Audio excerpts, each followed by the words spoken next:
Hindi ko na alam kung saan ako magsisimula. Kung sa dulo ba o sa umpisa. Hindi ko na alam kung itutuloy ko pa ba. Hindi ko alam kung tama pa ba to. Hindi ko alam kung bakit ang gulo. Ginawa ko naman lahat ng makakaya ko. Ginawa ko naman lahat ng gusto mo, pero bakit ganito? Bakit di ko pa rin siya mapalitan sa puso mo? Ako nga ang kasama mo, pero siya naman ang iniisip mo. Ako nga ang kausap mo, pero siya pa rin ang bukang bibig mo. Ako nga ang nasa tabi mo, pero presensya niya pa rin ang hinahanap-hanap mo. Alam ko.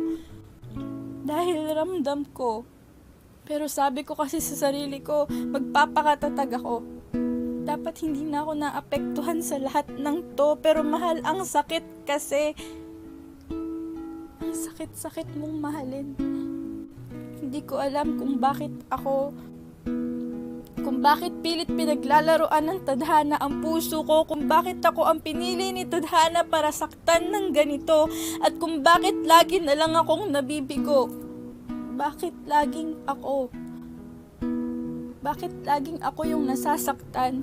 Bakit laging ako yung naiiwang luhaan? Bakit laging ako yung naiiwang sugatan? Bakit laging ako yung naiiwan sa kawalan?